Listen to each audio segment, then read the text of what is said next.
I'm Dan Galusha, and welcome to another edition of Shootin' Plink.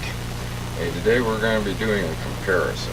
I've been asked, is there a difference between a wad cutter and a dome? They don't look like that much when you look at them, because one is just slightly domed.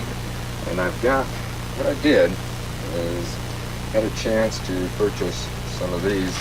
They're Excite hammers, and they're the domed ones. And I've been using the plinking, the Excite plinking ones. They're put out by H&N, by the way.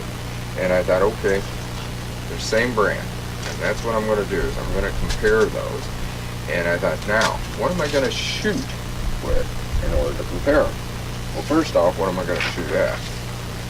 This is actually a 25-meter air rifle target, but we're going to be shooting at a 10 meters. And I'll be shooting the wad cutters at the top one and the domes at the bottom, and we're going to see what happens. But like I said, what was I going to use to shoot with? I thought, maybe my ATI Freedom would be a good idea. I've done a lot with that, and it's done real well.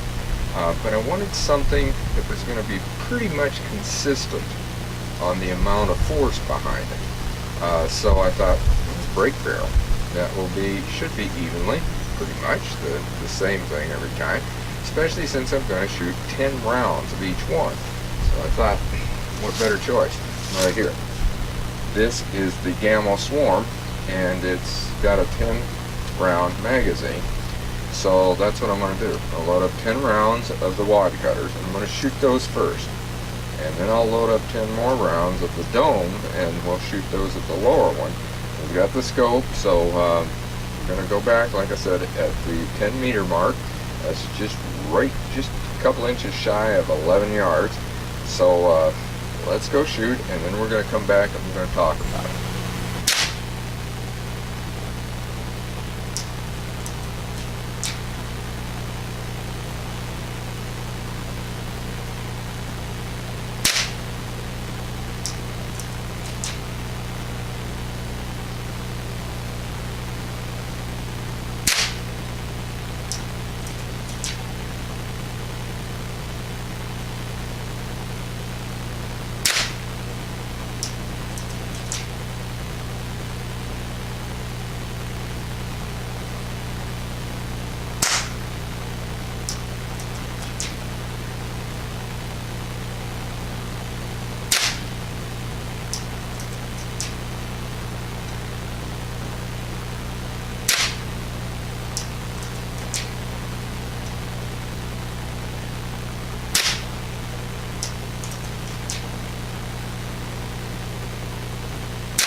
Well, I got the target.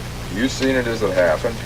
Now, I don't know if you want to say this is a scientific test or not, but there sure was a difference.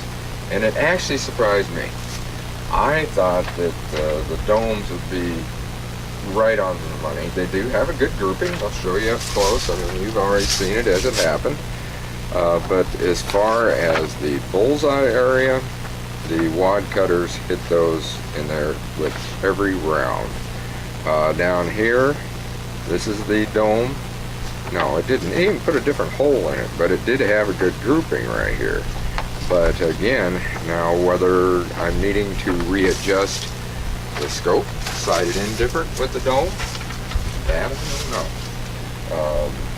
You know, in fact, if I had been sighting it in with the domes, I would have sighted it different. I would have moved it so that it would have been right on the money. And maybe that's it.